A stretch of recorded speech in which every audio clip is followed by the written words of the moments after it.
Company account,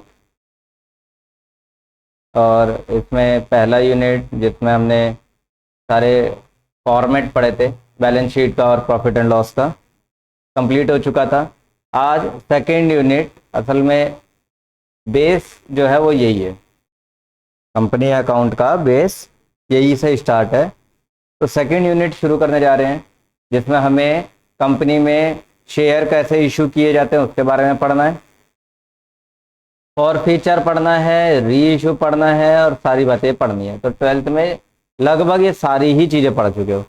बीच बीच में एक आध दो पॉइंट ऐसे मिलेंगे जो ट्वेल्थ में नहीं पढ़े हैं, यहाँ पढ़ोगे, बाकी तो सारा पढ़ा हुआ है पुराना। तो एकदम शुरू से शुरू करते हैं।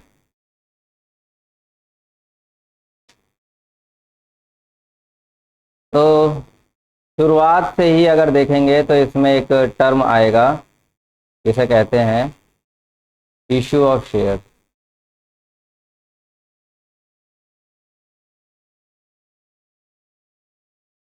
शेयर इशू किए जाते हैं, शेयर के टाइप भी होते हैं कुछ, है ना। और ये शेयर के टाइप्स के बारे में तुमने कंपनी लॉ में पढ़ा होगा, कंपनी लॉ में पढ़ लिए टाइप, बस यहाँ नाम लिख दे रहा हूं। एक ऑथराइज कैपिटल,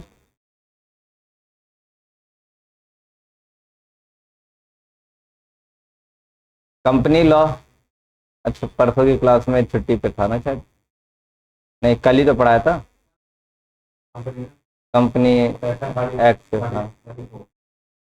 हाँ, ऑथराइज कैपिटल जिसमें डिसाइड करती है company at the time of registration कितना कैपिटल वो अपनी ज़िंदगी भर में बना के रखेगी। इसके बाद इशूड कैपिटल, जो डिसाइड किया था ना कि कितना कैपिटल डिसाइड करेंगे, उसमें से कुछ निकाल के और पब्लिकली इशू कर दिए जाते हैं कैपिटल अरेंज करने के लिए। फिर सब्सक्राइब्ड कैपिटल, सब्सक्राइब कैपिटल जो इशू किए गए उसमें से कुछ आम जनता खरीद लेती है या ओनर लोग या सब लोग मिलके खरीद लेते हैं, बाकी रह जाते हैं। तो जितना खरीद लिया उसे कहते हैं सब्सक्राइब्ड कैपिटल। फिर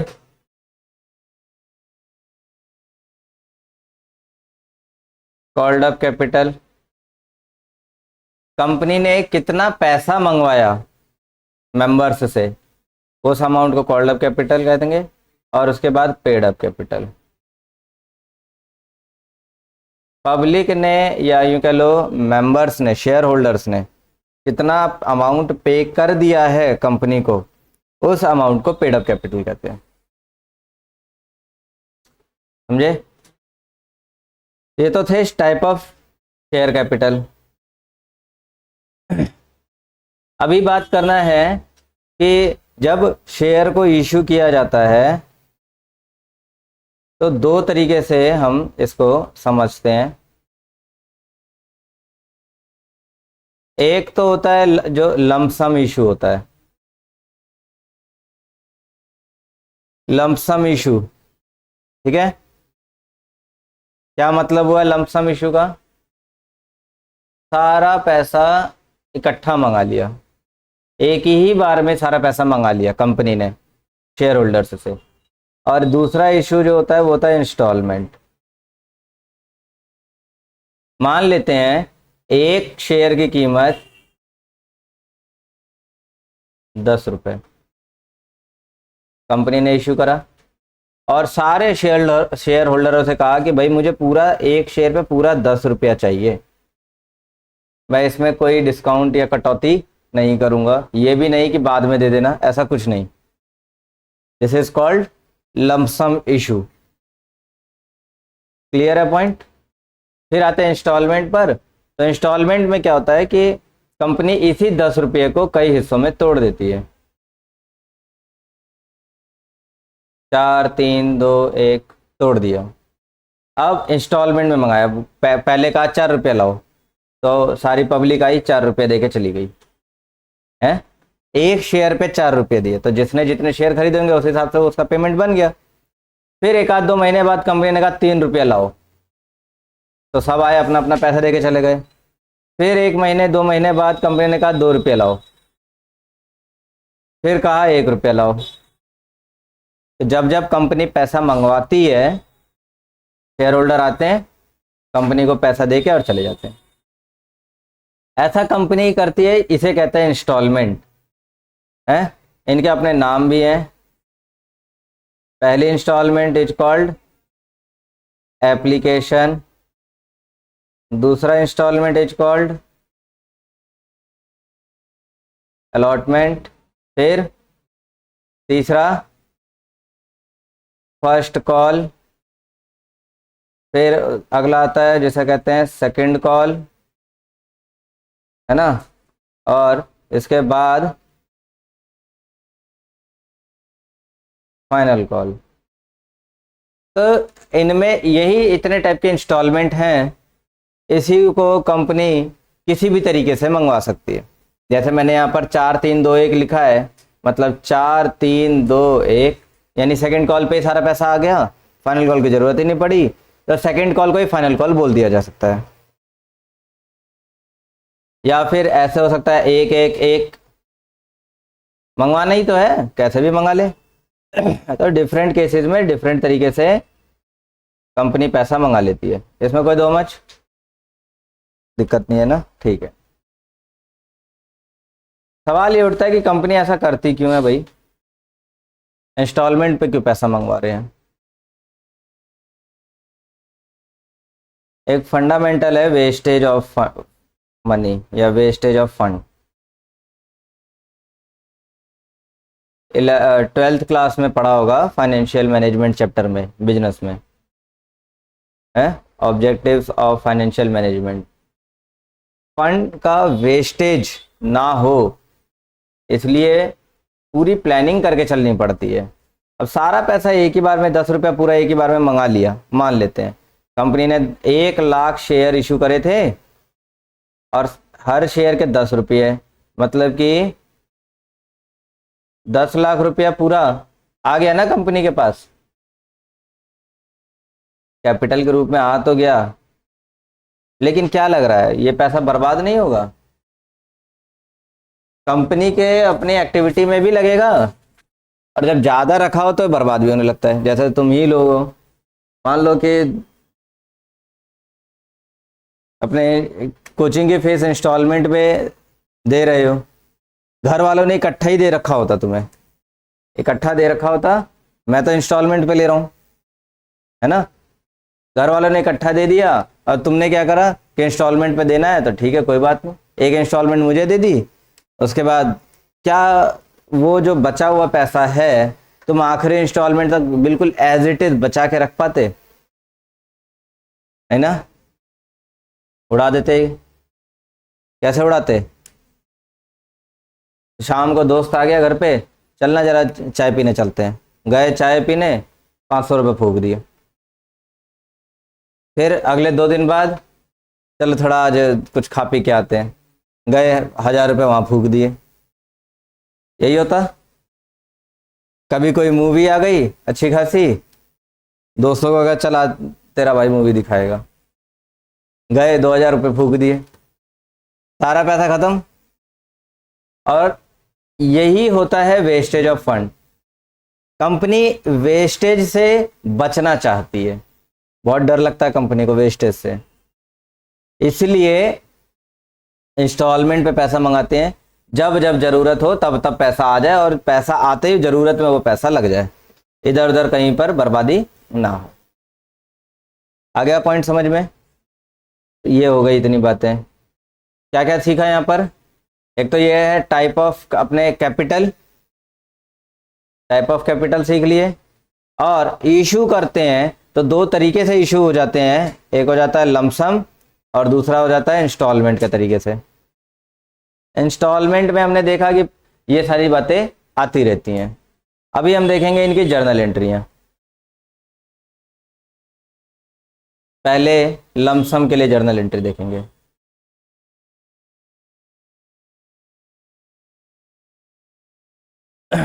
शेयर इशू किया जाता है तो जर्नल एंट्री होगी पहले पैसा मिलता है। शेयर इशू करने के लिए पहले पैसा हाथ में आएगा, तो इसके लिए एंट्री हो जाएगी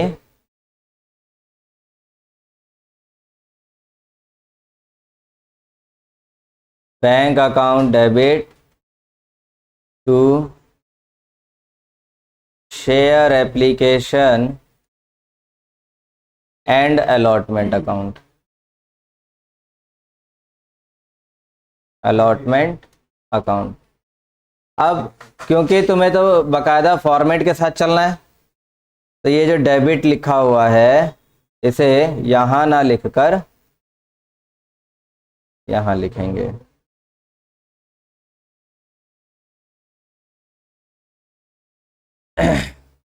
एक तो ये हो जाएगा, अमाउंट क्या हो जाएगा, 1,00,000 शेयर 10 रुपए के हिसाब से, तो 10 लाख 10 लाख इतना हो गया। ठीक है, इसके बाद अगली एंट्री हो जाएगी share application and allotment account debit to share capital account. Same amount 10 lakh 10 lakh. ठीक है ना।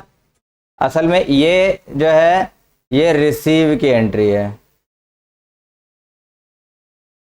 शेयर कैपिटल रिसीव हो रहा है, तो रिसीव किया तो रिसीव की एंट्री हो गई, और ये है शेयर कैपिटल ड्यू की एंट्री।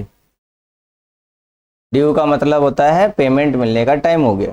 पहले पैसा आ जाता है, उसके बाद शेयर होल्डरों को उनके नाम पे शेयर कर दिया जाता है। ऐसे ही तो होगा ना, पहले पैसे दो फिर अपने नाम पे रजिस्ट्रेशन करवाओ। ऐसा थोड़ी है कि पहले रजिस्ट्रेशन करवाओ फिर पैसे लो। ऐसा तो फिर तो सामने वाला पैसे ही नहीं देगा। उसके नाम पे अथॉरिटी चली गई, टाइटल उसके नाम पे पहुंच गया, लेकिन वो फिर पैसे ही नहीं देगा, वो तो भाग जाएगा।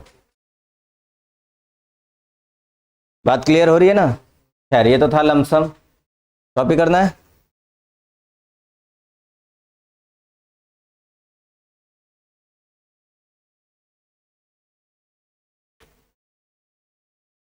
तो आगे बढ़ जाते हैं फिर। पानी वगैरह नहीं लेके बैठे हो?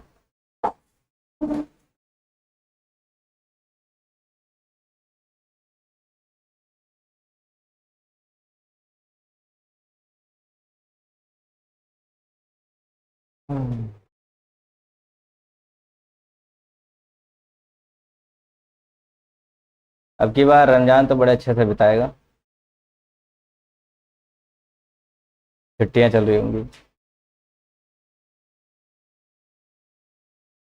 फरवरी में है ना रमजान, एक तो ठंड, ज़्यादा दिक्कत ही नहीं होगी।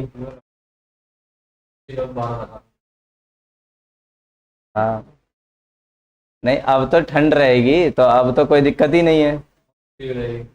ऊपर से छुट्टी भी है, कोई काम नहीं।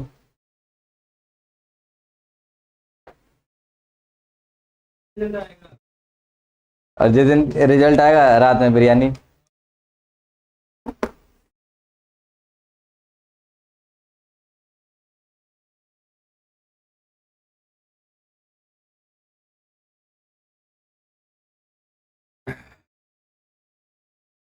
अच्छा, पॉजिटिव रिजल्ट आया तो बिरयानी।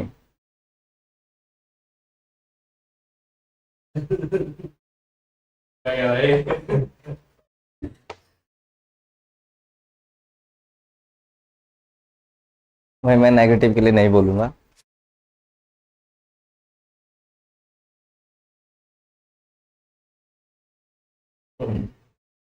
खैर हमारा प्रूडेंस कॉन्सेप्ट तो यही बोलता है। देखिए लमसम की बात हो गई, अब इंस्टॉलमेंट के लिए।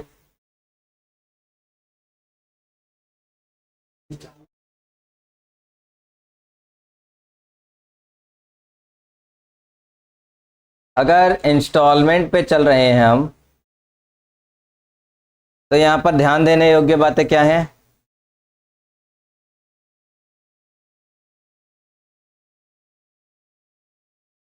तो पहली बात जो यहाँ ध्यान देनी है, एप्लीकेशन को देखिए। एप्लीकेशन का जो पैसा है ये पहले तो रिसीव होता है, क्योंकि सबसे पहले यही मिल रहा है ना, पहली इंस्टॉलमेंट तो यही आ रही है। तो जब रिसीव होगा तभी ना कंफर्मेशन होगी कि सामने वाला मुझसे शेयर खरीदना चाह रहा है। तो पहले रिसीव होगा, उसके बाद ड्यू होगा। एक तरह से टोकन मनी कहते हैं। जमीन खरीदने जाओ तो पहले बयाना देते हैं ना, तब उससे कहते, तभी तो सामने डीलर को कंफर्मेशन होता है कि भैया खरीदेगा। भले बाद में पैसे ना दे तो वो तो जब्त कर लेगा, वो तो पैसे देगा नहीं, लेकिन उसके नाम पे उतना प्लॉट तो वो रख देता है कि भाई इस बंदे ने बयाना दे दिया है, ये प्लॉट अब किसी और को नहीं जाएगा। मेरी बात अच्छे से समझ में आ रही होगी। तो एंट्री क्या, पहले रिसीव की, उसके बाद ड्यू की। तो रिसीव की जो एंट्री होती है,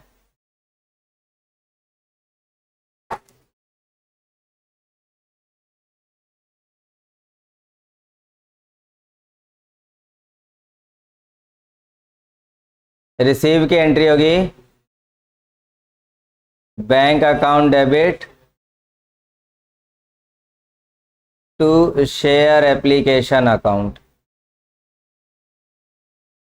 एक तो ये बात है ना।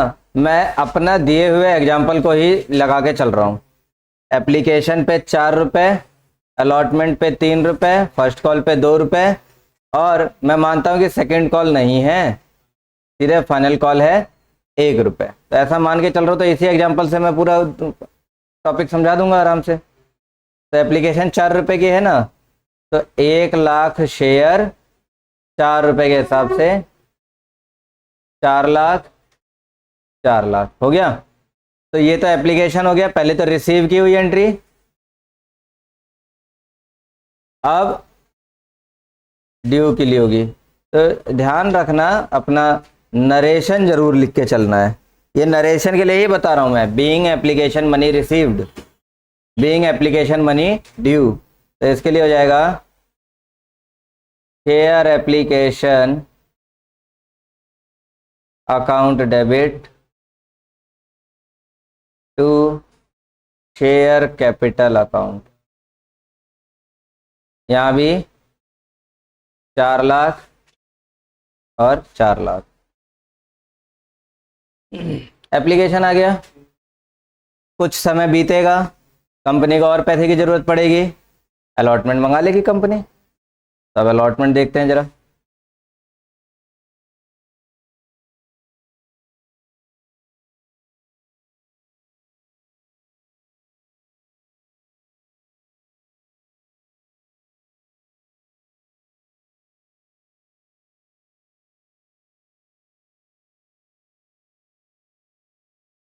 लिखें, जब अलॉटमेंट की बात आएगी तो अलॉटमेंट में अब पहले ड्यू होगा, क्योंकि अब तो उसके नाम पे बुकिंग हो चुकी है। अब डीलर यानी कि कंपनी फोन करेगा कि भैया आपका अगली पेमेंट का टाइम इतनी तारीख को है, आप आओ और पेमेंट कर दो। या यूं कह लो कि नोटिफाई करेगा, नोटिस देगा। तो नोटिस देना मतलब ड्यू होना। और उसके बाद शेयर होल्डर आएगा, पेमेंट कर देगा, कंपनी को पैसा रिसीव हो जाएगा। तो पहले तो ड्यू की एंट्री होगी। तो ड्यू की एंट्री यही है जो यहां पर देखा है, बस एप्लीकेशन की जगह अलॉटमेंट आ जाएगा।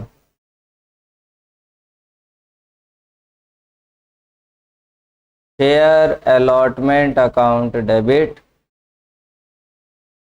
To share capital account. 1 lakh share, allotment तो 3 रुपए की थी। तो कंपनी ने बोला शेयर होल्डर को 3 लाख रुपया लाओ दो। तुम अपना एग्जाम्पल के रूप में कंपनी को डीलर मानोगे, प्रॉपर्टी डीलर, और शेयर होल्डर का मतलब बायर ऑफ प्रॉपर्टी। आराम से समझ में आ जाएगा। और वो तो और अच्छे से समझ जाएंगे जिन्होंने प्रॉपर्टी रिसेंटली खरीदी हो होशो आवास में।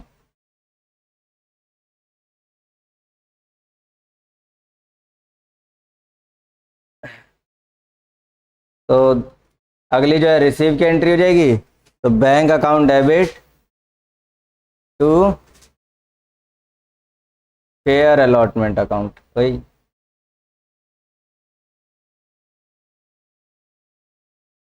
सेम 3 लाख 3 लाख अलॉटमेंट हो गया।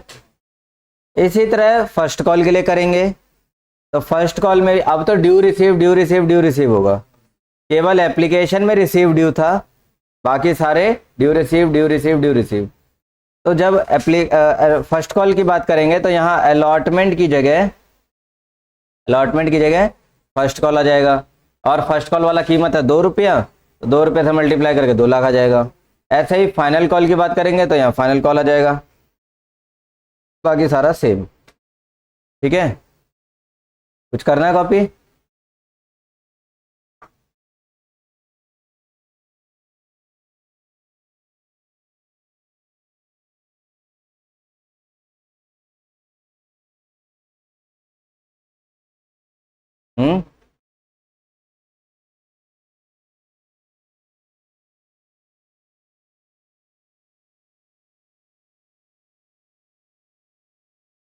आगे वाले बताने की ज़रूरत तो नहीं है,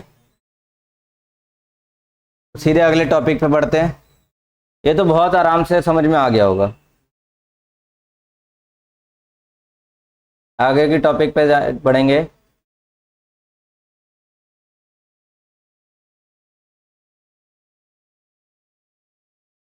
issue of shares, share issue कर रहे हैं तो ये 2 तरीके से हो जाता है।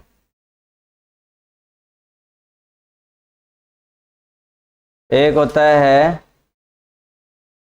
एट पार और at premium. At par at premium क्या है ये बवाल? अभी हमने पीछे देखा था, एक शेयर की कीमत 10 रुपया, देखा था ना।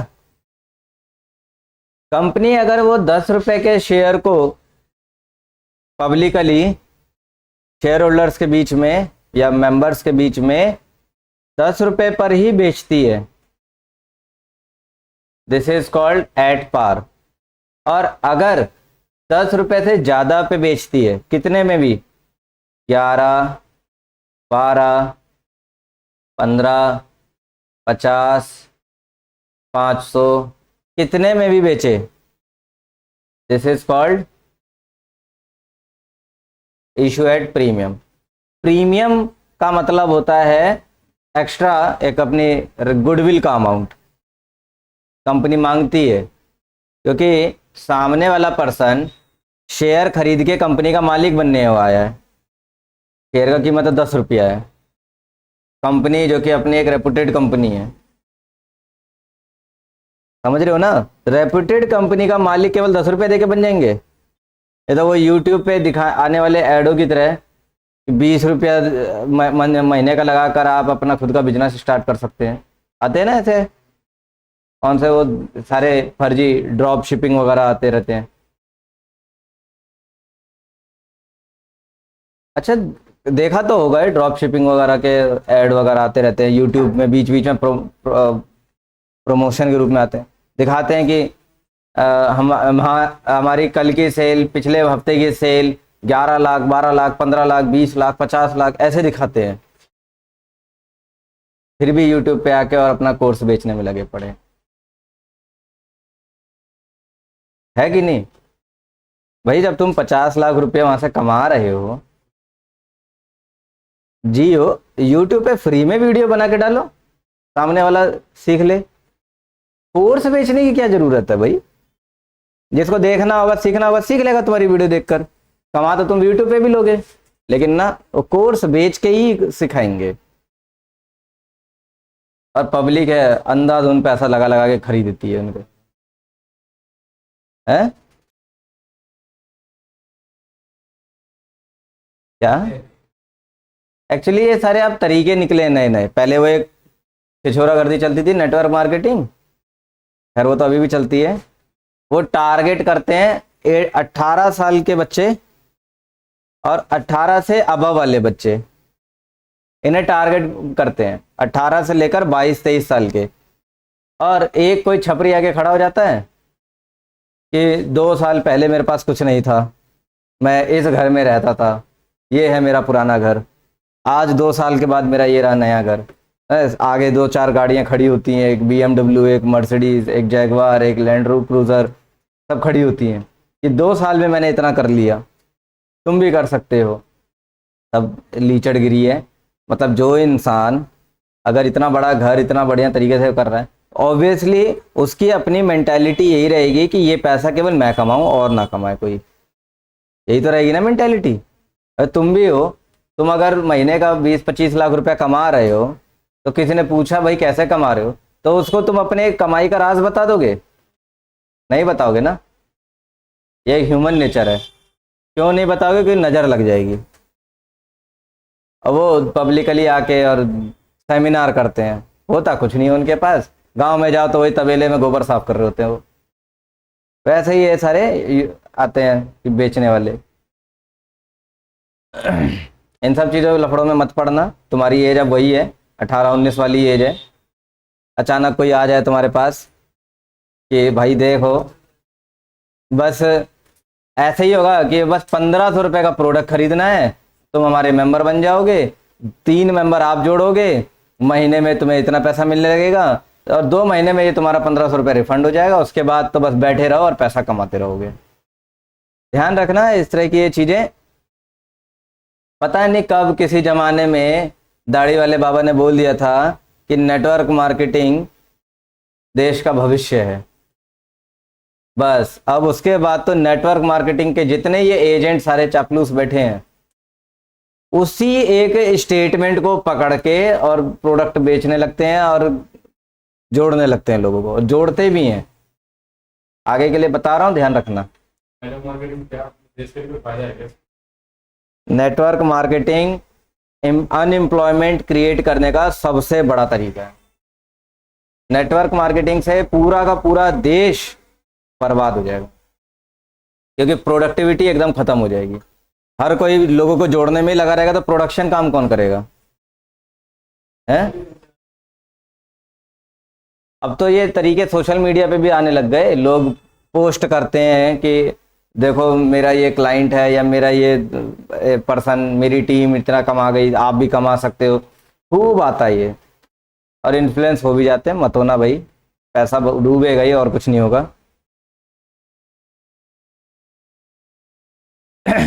तो इशू किया जाता है एट पार और एट प्रीमियम। पार पे मतलब 10 रुपये का 10 रुपये पे ही बेच दिया, और प्रीमियम का मतलब ज़्यादा में बेच दिया।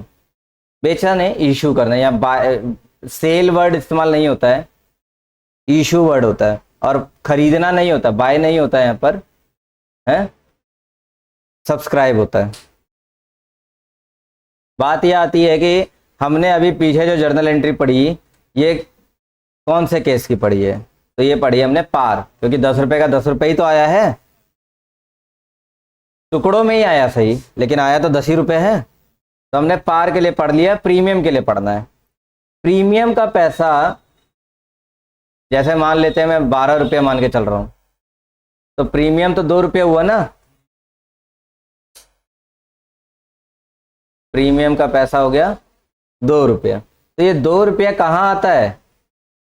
कई बार कंपनी इसे एप्लीकेशन के साथ ही मंगा लेती है। यानी 4 रुपया एप्लीकेशन है तो 4 + 2 6 रुपया। लेकिन मोस्ट ऑफ द टाइम ये अलॉटमेंट के साथ ही आता है, क्योंकि बुकिंग करवाते वक्त यानी एप्लीकेशन देते वक्त प्रीमियम जल्दी नहीं मांगती है कंपनी। लेकिन जस्ट जैसे ही किसी ने बुकिंग करवा ली, उसके अगली इंस्टॉलमेंट पे ही कंपनी प्रीमियम का पैसा मंगा लेती है। क्या पता ये बंदा हमें बीच में धोखा दे दे, पैसे ही ना दे, छोड़ छाड़ के भाग जाए या इंस्टॉलमेंट हो जाए। इससे बढ़िया है पहले प्रीमियम का पैसा निकाल लो इससे। समझ में आई बात? ये है तो कि ज़्यादातर ये किस पे आएगा? अलॉटमेंट पर आएगा। क्वेश्चन में बोला होगा तो बात अलग ही है, नहीं बताया होगा कुछ भी तो अलॉटमेंट मान के चलेंगे। जर्नल एंट्री क्या रहेगी, मैं मान के चल रहा हूं कि अलॉटमेंट पे आएगा ये पैसा, ठीक है। तो जर्नल एंट्री इसके लिए क्या रहेगी,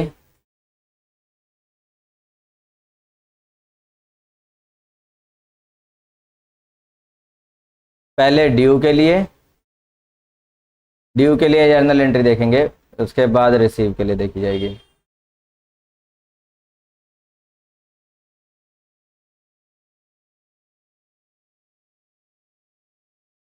share allotment account debit to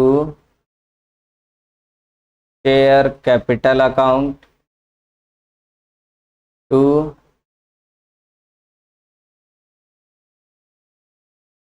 जो प्रीमियम का पैसा उसे सिक्योरिटी प्रीमियम के नाम से दिखाया जाता है, ठीक है। पहले इस पे रिजर्व भी लगा होता था, अभी भी चाहो तो लगा लो, कोई दिक्कत नहीं है। Security premium reserve account, SPR, security premium reserve. Amount कैसे भरा जाएगा, कि ये जो कैपिटल लिखा है ना, कैपिटल जो है अपनी मेन वैल्यू जिसे हम फेस वैल्यू कहते हैं, 3 रुपया। अलॉटमेंट की फेस वैल्यू 3 रुपये है, तो उसी से और इशूड शेयर से ही आता है। इशूड शेयर्स यानी कि 1 लाख। ये कैपिटल वाला हमेशा के लिए बता रहा हूं, इशूड कैपिटल यानी 1 लाख और फेस वैल्यू यानी 3 रुपये। तो ये तो 3 लाख हो गया। हमें पता है प्रीमियम 2 रुपये का है, तो 2 रुपये ये हो गया 5, तो वही 5 रुपये यहाँ आ जाएगा। अलॉटमेंट तो कुल मिला के फेस वैल्यू और प्रीमियम वैल्यू दोनों मिला के 5 रुपये हो गए ना अलॉटमेंट, तो ये यहाँ पर आ जाएगा 1 लाख मल्टीप्लाई 5 लाख। तो ड्यू की होगी। अब रिसीव के बारे में बात करेंगे। तो रिसीव के लिए एंट्री हो जाएगी bank account debit to share allotment account, बात क्लियर। और अमाउंट वही 5 लाख।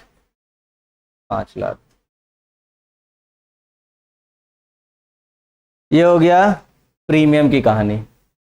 अब प्रीमियम जिस पर भी दिया होगा उसी पे ये एंट्री करेंगे। जैसे मैं मान के चल रहा हूँ कि अलॉटमेंट पे था तो अलॉटमेंट पे कर दी एंट्री। और मुद्दे की बात यह है कि प्रीमियम के एंट्री करी कर किस पर है, तो ड्यू पर। हमेशा ड्यू में करेंगे प्रीमियम की एंट्री। बस अब कॉपी करना है तो देखो कर लो।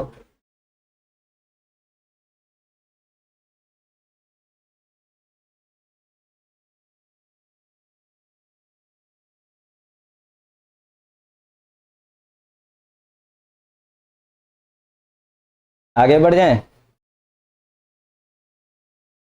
चलो बढ़ते हैं फिर आगे। अगला टॉपिक आता है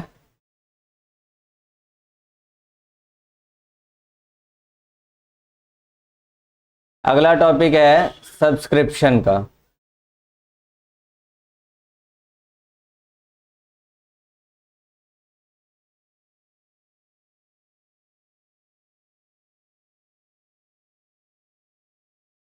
सब्सक्रिप्शन मैंने अभी पीछे ही बताया ना।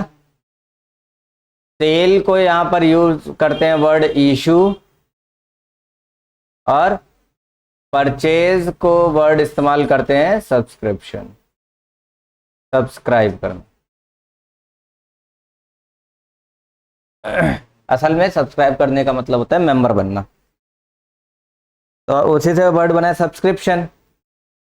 अब सब्सक्रिप्शन का मतलब है कि हमने 1 लाख रुपया पब्लिक के बीच में रख दिया, शेयर होल्डर्स यानी कि मेंबर्स के बीच में रख दिया कि लोग 1 लाख शेयर्स हैं मेरे पास, खरीदो और मेंबर बन जाओ कंपनी के, मालिक बन जाओ कंपनी के। तो पब्लिक खरीदने भी लगेगी, खरीदेगी, कंपनी को पैसा मिलता जाएगा। तो ये जो सब्सक्रिप्शन है ये कई तरीकों में बट जाता है।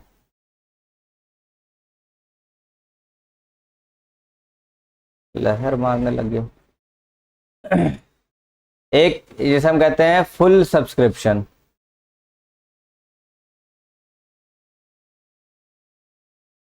एक है जिसे हम कहते हैं अंडर सब्सक्रिप्शन, और इसके एक आएगा जिसे हम कहेंगे ओवर सब्सक्रिप्शन।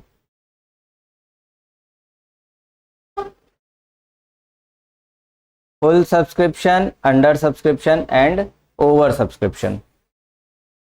फुल सब्सक्रिप्शन का मतलब क्या होता है? फुल सब्सक्रिप्शन का मतलब है कि 1 लाख शेयर इशू करने के लिए रखे हैं तो 1 लाख ही सब्सक्राइब हो गए। ठीक है, 1 लाख शेयर्स सब्सक्राइब हो गए, पब्लिक ने ले लिए सारे, कोई दिक्कत नहीं।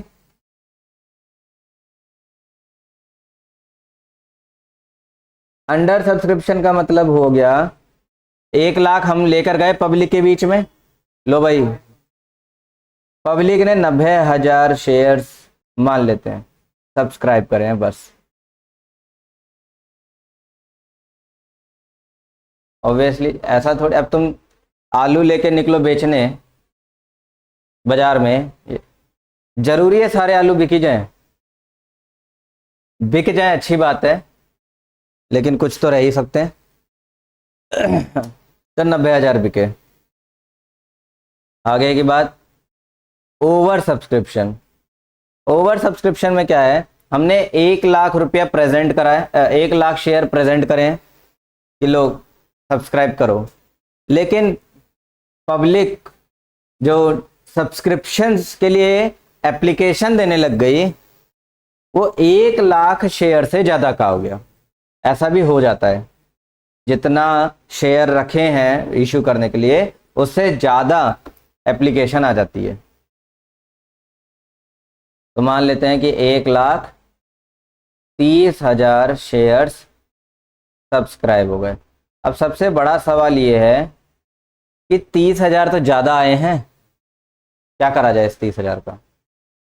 30,000 तो हम निकाल तो सकते नहीं है अब, क्योंकि हमने निकाले ही 1 लाख है, ऑथोराइज कैपिटल में से ही तो 1 लाख शेयर निकाले हैं, अब और ज़्यादा भी तुरंत नहीं निकाल सकते हैं। तो क्या करा जाए अब? यहाँ तो पब्लिक 1,30,000 खरीदने आ गई, हमारे पास 1 ही लाख है, तो हम यहाँ पर थोड़ा सा इसका अरेंजमेंट करते हैं जिसे हम कहते हैं एडजस्टमेंट्स।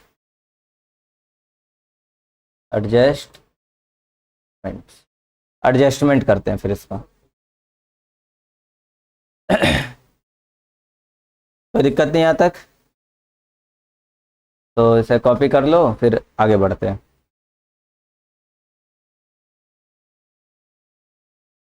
हो गया?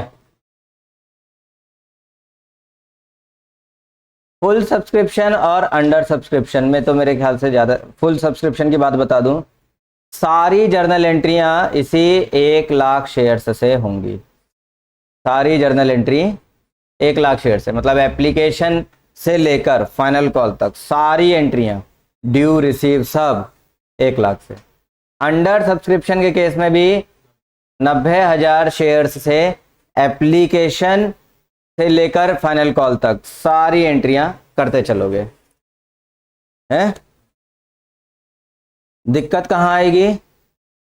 ओवर सब्सक्रिप्शन में। तो ओवर सब्सक्रिप्शन के केस में हमारे केवल जो है 30,000 शेयर के बारे में सोचना है, बाकी 1 लाख शेयर तो जैसे हम ये फुल सब्सक्रिप्शन कर रहे हैं वैसे ही करेंगे, बस एक्स्ट्रा ये जो 30,000 आया है इस 30,000 के लिए सोचना है। तो मैं अब आगे जो है ये ओवर सब्सक्रिप्शन को समझाने जा रहा हूं। यही था वो हिस्सा जो 12th में ज़्यादा परेशान करता है। 12th वाला पोर्शन इसी की वजह से वाइडर होता चला जाता है।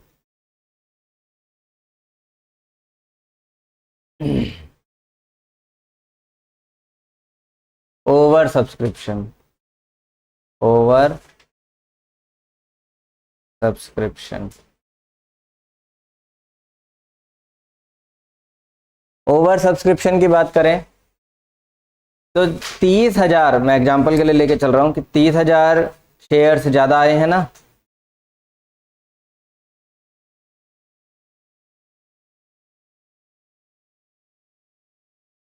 इन्हीं 30,000 शेयर्स का हिसाब लगाना है, एडजस्टमेंट करना है, एडजस्टमेंट करना है। तो ये जो एडजस्टमेंट है 3 तरीके से किया जा सकता है।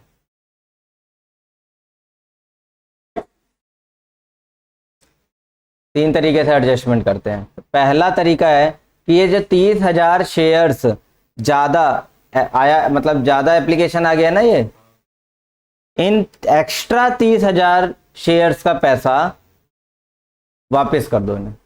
लो रख लो अपना पैसा और चले जाओ, हमारे पास और एक्स्ट्रा नहीं है। बहुत आसान तरीका है ये तो इसे हम कहेंगे फुल्ली रिफंड, है ना, या रिजेक्शन, फुल्ली रिजेक्टेड, सारा पैसा वापस। दूसरा तरीका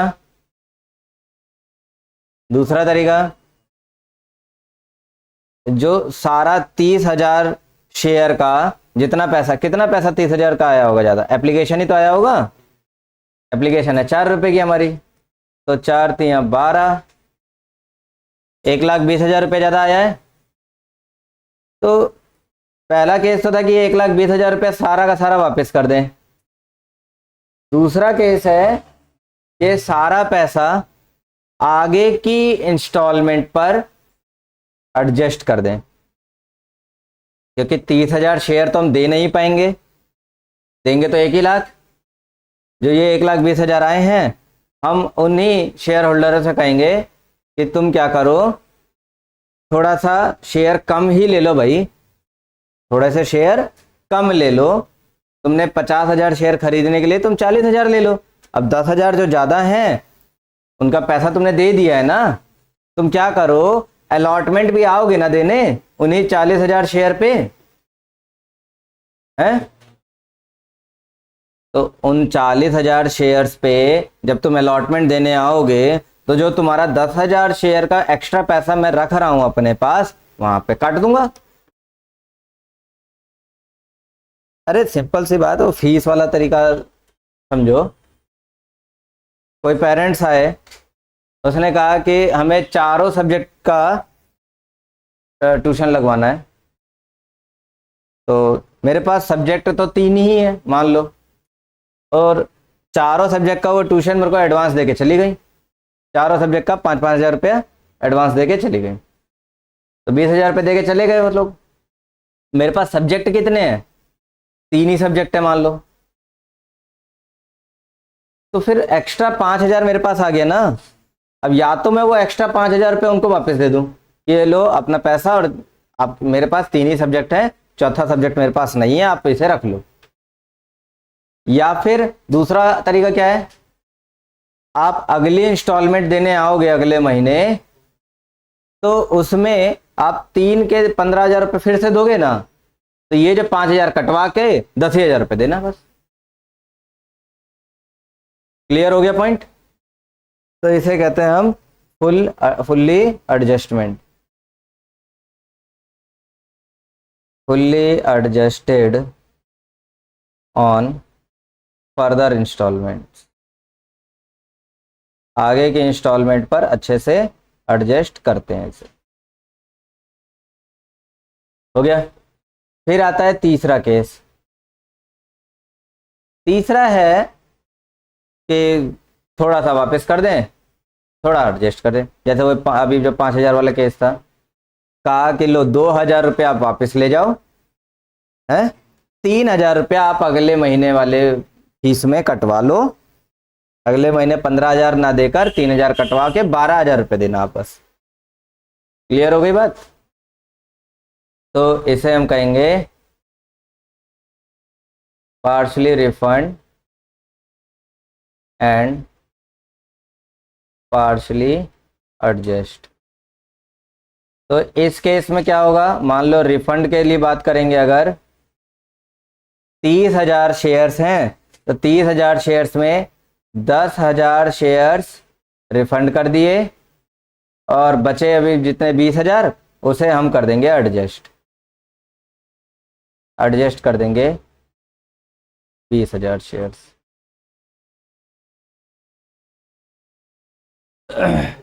बात अच्छे से क्लियर हो रही है? तो ये 3 अलग अलग तरह के केस बन जाते हैं, तीनों की जर्नल एंट्री देखेंगे। क्या अकाउंटिंग ट्रीटमेंट तो तीनों को ही समझना है, तो तीनों का एक एक करके समझते हैं जरा।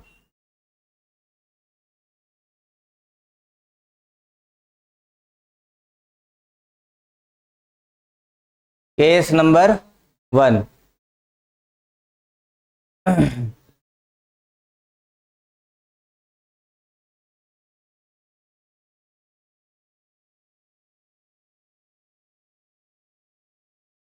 देखो जी, पहले तो एप्लीकेशन रिसीव होगी, तो एप्लीकेशन रिसीव की एंट्री हो जाएगी, bank account debit to share application account. कितना पैसा होगा? 1,30,000 शेयर्स मल्टीप्लाई 4, कितना हो जाएगा? 5,20,000। इतना तो अमाउंट आ गया। तो केस नंबर 1 है सारा का सारा वापस करने का। तो अब ये तो रिसीव वाली एंट्री है ना, तो रिसीव में तो कोई दिक्कत नहीं है, जो एडजस्टमेंट वाली एंट्री है वो ड्यू में करेंगे। एंट्री हो जाएगी share application account debit to share capital account. सारा रिफंड कर रहे हैं तो पैसा चला जाएगा, तो टू बैंक अकाउंट। आया था तो बैंक डेबिट हुआ, और जाएगा तो बैंक क्रेडिट होगा। खैर, अब अमाउंट कैसे भरेंगे? तो मैंने अभी एक कैपिटल के लिए बताया था कि जहां कैपिटल मिला फेस वैल्यू और इशूड शेयर 1 लाख और फेस वैल्यू 4, तो ये तो पूरा 4 लाख हो गया, इसमें तो कोई दो मच नहीं। बाकी रहा बैंक, तो वापस कर रहे हैं कितना? तो सारा ही वापस कर रहे हैं 30,000, और 4 रुपए के हिसाब से मिला है ना पैसा, तो 1,20,000।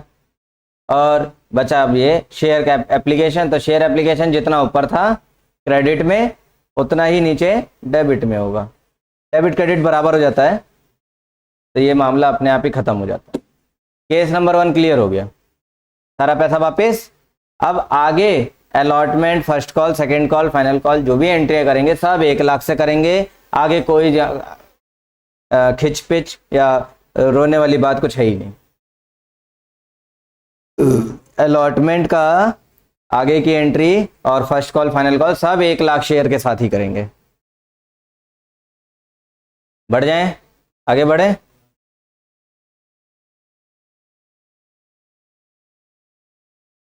Case number 2।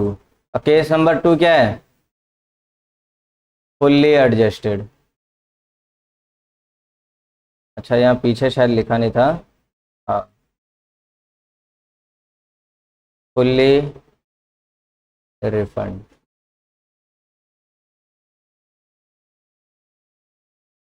सारा एडजस्ट कर देंगे तो क्या होगा?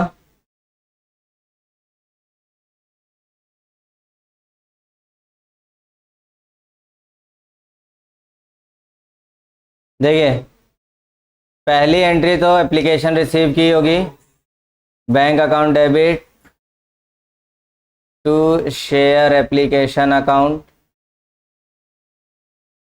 पहली एंट्री में कोई दिक्कत ही नहीं है, 1,30,000 शेयर्स 4 रुपए के हिसाब से 5,20,000, 5,20,000। इसके बाद ये तो रिसीव की एंट्री थी, अब ड्यू की जब एंट्री होगी, share application account debit to share capital account. अब की जो है वापस तो कर नहीं रहे, कहाँ क्या कर रहे हैं, आपके एडजस्ट कर रहे हैं कहाँ, अगले पेमेंट में, और अगली पेमेंट का नाम क्या है, अलॉटमेंट। तो सारा पैसा अलॉटमेंट पे हम डाल देंगे और यहाँ लिख देंगे शेयर अलॉटमेंट अकाउंट। बस वहां पीछे बैंक अकाउंट लिखा हुआ था, यहाँ पर पहले केस में बैंक अकाउंट लिखा था, अब वही चीज दूसरे केस में शेयर अलॉटमेंट अकाउंट आ जाएगा। अमाउंट वही है, 1,20,000, इधर 4,00,000, इधर 5,20,000। लेकिन लेकिन इसके आगे जो है, आगे की एंट्रियों में बदलाव मिलेगा। अब कहाँ बदलाव मिलेगा, अलॉटमेंट। तो अलॉटमेंट पहले ड्यू होगा, तो एंट्री हो जाएगी share allotment account debit to share capital account. मैं मान के चलता हूं कि प्रीमियम जो 2 रुपया था वो भी मिला होगा, तो to security premium reserve account, है ना, तो ये भी मिला होगा। मिला होगा क्या, मिलना है। तो ये तो ड्यू है, ड्यू का मतलब मिलना है। कितना मिलना है, तो 1,00,000 शेयर पे 5 रुपया हो जाएगा ना। 5,00,000 रुपया मिलना है, जिसमें फेस वैल्यू तो 3 रुपए है और 2 रुपए का प्रीमियम है। तो ये तो ड्यू की एंट्री हुई, इसमें कहीं हमने कोई एडजस्टमेंट नहीं किया, यहाँ कोई प्रॉब्लम ही नहीं थी। अब जो एंट्री होगी वो यहाँ होगी, रिसीव की एंट्री, अलॉटमेंट रिसीव की एंट्री में एंट्री जाएगी bank account debit, bank debit to share allotment account. यही एंट्री होनी है ना रिसीव की। तो ध्यान दोगे तो शेयर अलॉटमेंट अकाउंट के डेबिट में कितना है, 5,00,000, यानी 5,00,000 आना चाहिए, जिसमें से पहले से ही क्रेडिट में शेयर अलॉटमेंट में लिखा हुआ है 1,20,000। तो माइनस कर दिया, मतलब डेबिट में क्रेडिट माइनस कर दिया, जो बच गया वो यहाँ वाले क्रेडिट में आ जाएगा, अपने आप बराबर हो गए दोनों। तो 5,00,000 में 1,20,000 गया तो 3,80,000 बच गया, तो वही 3,80,000 रुपया मिला होगा, क्योंकि पहले से ही 1,20 मिल चुका है। जैसे मैंने एग्जांपल बताया था कि पहले ही 5,000 रुपये, अगले महीने की पेमेंट 15,000 में 5,000 काट दिए तो 10,000 मिलेगा ना। ऐसे ही इसमें अगले महीने की अगली इंस्टॉलमेंट की 5,00,000 की पेमेंट में 1,20,000 माइनस कर दिया तो 3,80,000 रुपये मिलेगा। वो आगे के लिए होगा, आगे होगा, अभी यहाँ नहीं होगा वो। यहाँ तक की कहानी हो गई। अब इसके आगे बढ़ेंगे तो फर्स्ट कॉल आएगा, सेकंड कॉल आएगा, फाइनल कॉल आएगा, वो सारी एंट्रियां नॉर्मल खिंचती चली जाएंगी। कॉपी कर लो।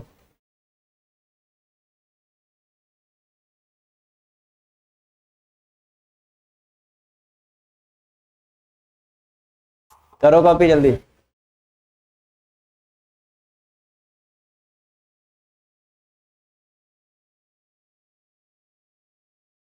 हो गया।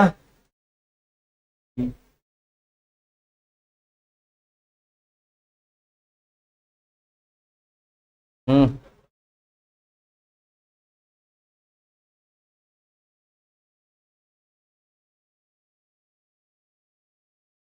अब तीसरे केस की तरफ चलते हैं फिर।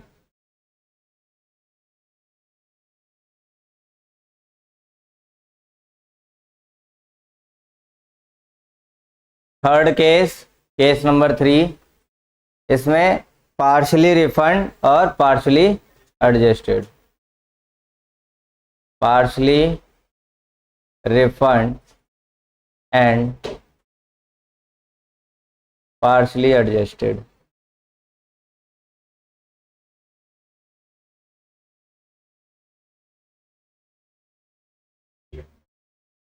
यहाँ महंगा या यूं कह लो कि कोई भारी काम तो नहीं है, बस दोनों को मिला के करना है। जो दोनों काम करे हमने पीछे दोनों केस में, उन्हीं को मिला के चलना है।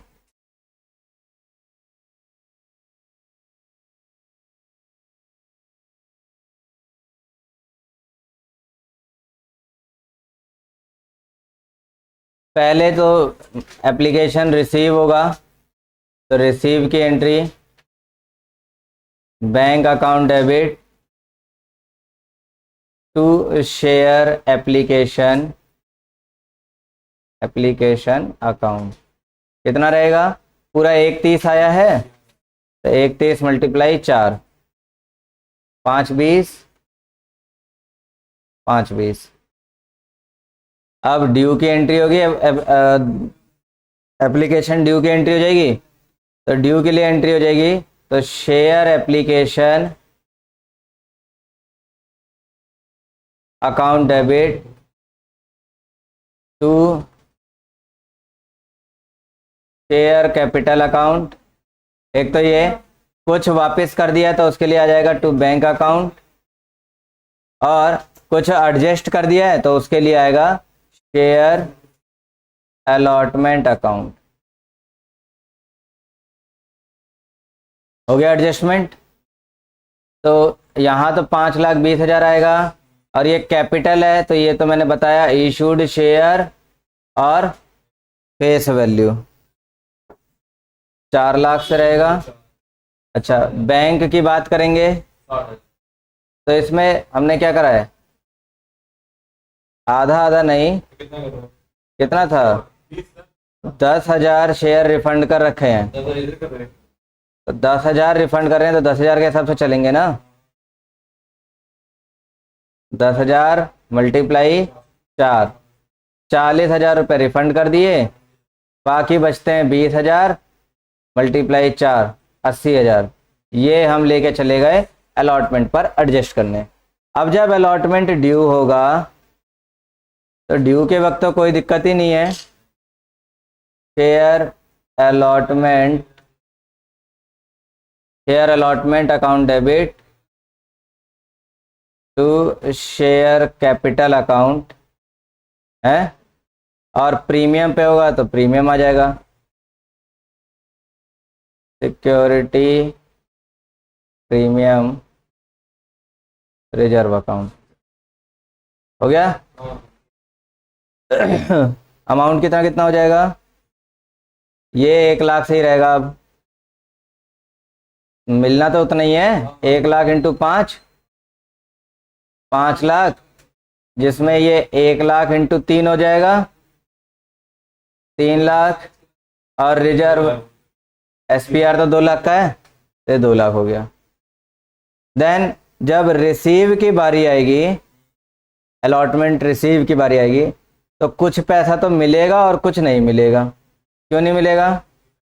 क्योंकि वो पहले ही मिल चुका है, ये 80,000 रुपया पहले ही आ चुका है, तो इतना कट के मिलेगा। तो टू शेयर अलॉटमेंट अकाउंट मिलना था 5 लाख रुपए, जिसमें से 80,000 रुपये नहीं मिला क्योंकि ये पहले ही मिल चुका है। तो 4,20,000 और 4,20,000 ये एंट्रियां होंगी।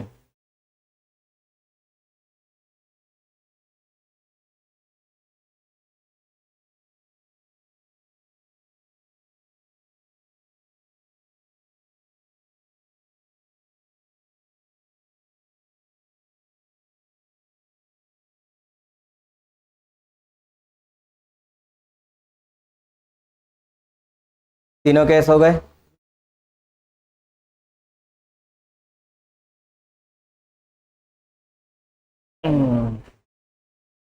अब इसके बाद अगला टॉपिक क्या आ जाएगा देखते हैं। ये कॉपी कर लिया? चलो अब देखें जरा क्या क्या रहता है।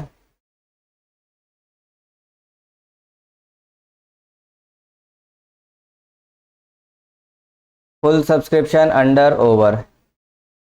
फुल सब्सक्रिप्शन में हमने देख लिया सारे हो गए। मिनिमम सब्सक्रिप्शन रिसीव्ड, ये सारे तो लॉ की बातें हैं, ये तो थ्योरी में रहेंगी। All money return under subscription का प्रोराटा और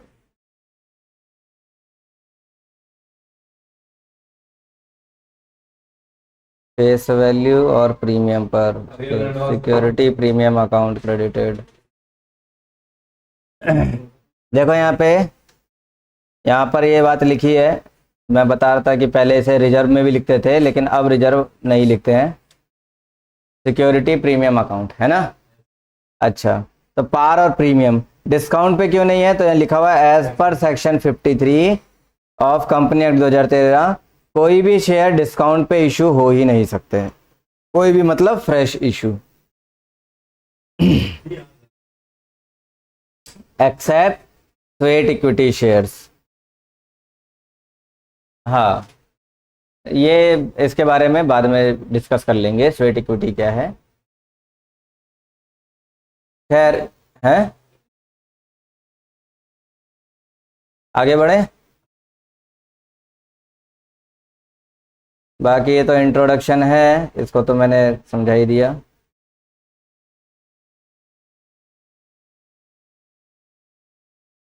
इशूड अनइशूड, जो इशू कर दे वो इशूड कैपिटल, जो इशू नहीं हुआ वो अनइशूड कैपिटल,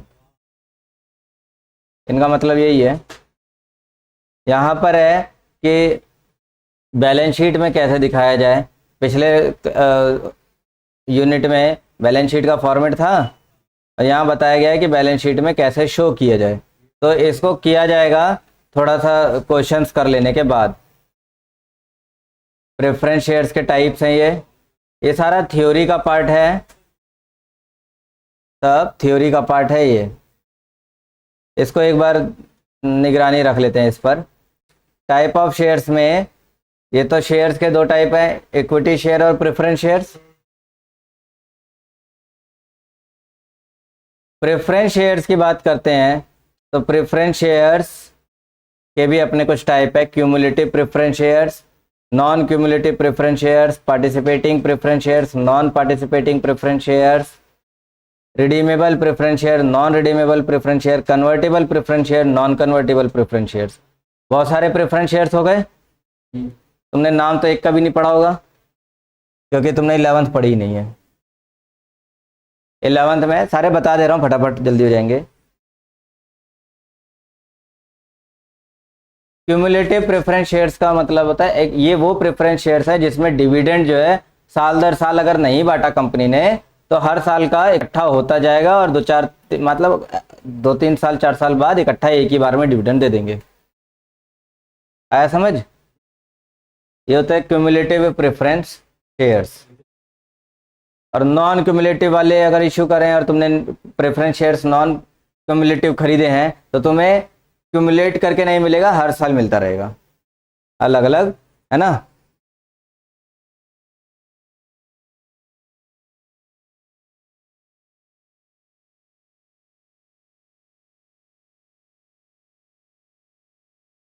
कोई प्रॉब्लम तो नहीं दोनों में?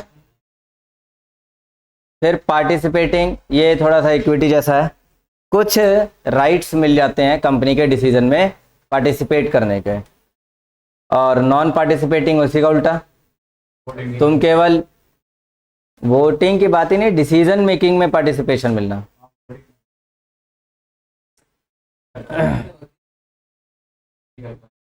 इसके बाद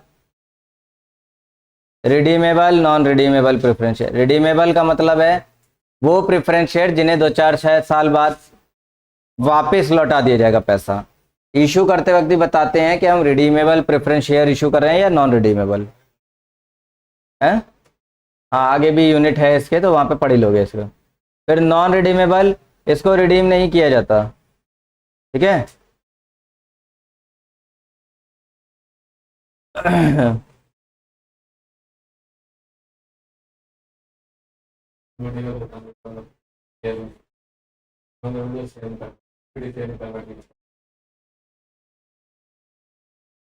तो नॉन रिडीमेबल क्या होगा, ये रिडीम नहीं किए जाते, इसको 20 साल बाद ही रिडीम करेंगे।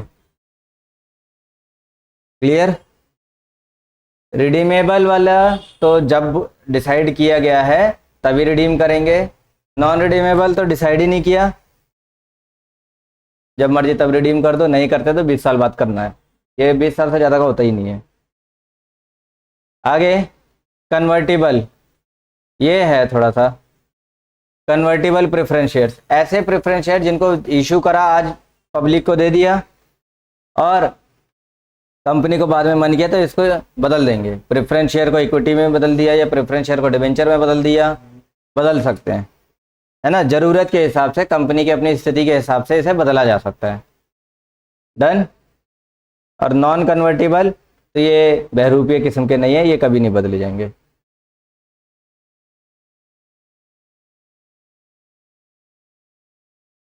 जब तक प्रेफरेंस शेयर्स के बारे में स्पेशली ना बताया जाए तो मान के चलोगे कि नॉन क्यूमुलेटिव है, नॉन पार्टिसिपेटिंग है, नॉन कन्वर्टिबल है और रिडीमेबल है,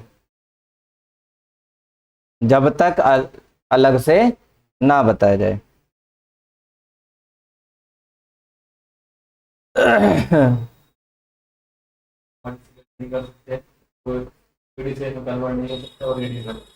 रिडीमेबल होनी चाहिए।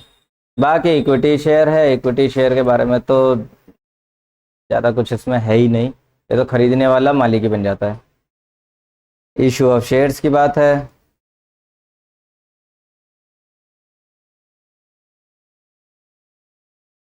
ये बात ध्यान रखना है, as per section 39 of company act 2013 application money कम से कम 5% तो होना चाहिए नॉमिनल वैल्यू का, नॉमिनल मतलब फेस वैल्यू का। जैसे अगर 10 रुपया है तो उसका 5% क्या हो जाएगा, 0.5 रुपये। 10 रुपये अगर फेस वैल्यू है तो एप्लीकेशन कम से कम 0.5 रुपया होना चाहिए। क्लियर हुआ बात? अगर इससे कम का तुम एप्लीकेशन रख रहे हो तो वो मान्य नहीं है। और मिनिमम सब्सक्रिप्शन की बात, इशू किया गया, हाँ इसमें लिखा होगा मैक्सिमम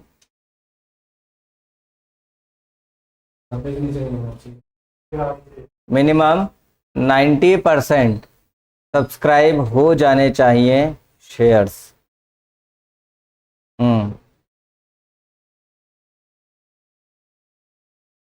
वरना सारा पैसा वापस कर दिया जाएगा। क्लियर? और ये सेबी की गाइडलाइन है।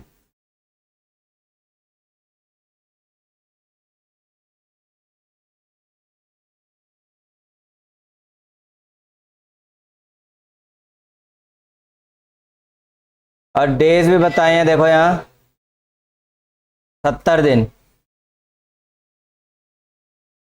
70 डेज में ऐसा काम हो जाना चाहिए, मिनिमम सब्सक्रिप्शन हो जाना चाहिए।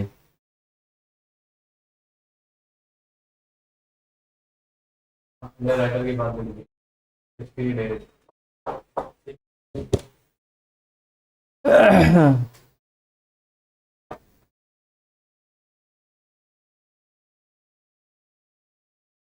और इसमें आगे बढ़ेंगे, आगे क्या है? ये तो इंस्टॉलमेंट है, 4th कॉल तक भी पहुंचा दिया है इसे, जैसा दिया होगा उसी हिसाब से चलना है, इसमें ज़्यादा तो कुछ है नहीं।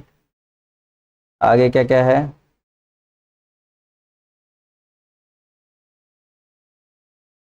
जर्नल एंट्रियाँ सारी बताई दी मैंने, सब्सक्रिप्शन बता दिया, अंडर सब्सक्रिप्शन, क्वेश्चन से जो इलस्ट्रेशंस हैं इन्हें तुम घर पे कर लेना ट्राई, ओवर सब्सक्रिप्शन, उसके बाद तो ये एग्जांपल्स हैं। शेयर इशू एट डिस्काउंट बता ही दिया कि ये हो ही नहीं सकता, सेक्शन 53 मना करता है ना, डिस्काउंट पे नॉट पॉसिबल। तो इशू एट प्रीमियम बता दिया, अकाउंटिंग ट्रीटमेंट भी बता दी।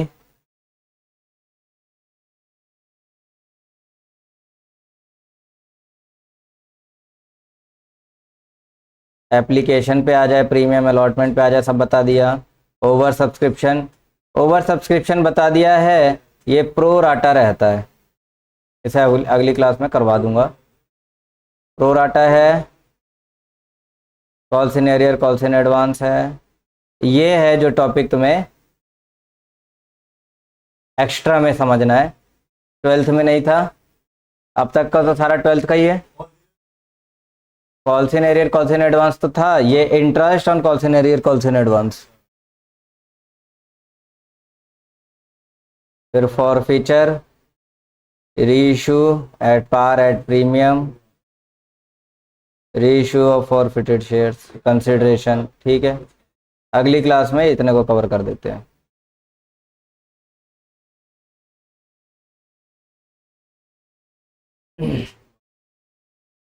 चलिए ठीक।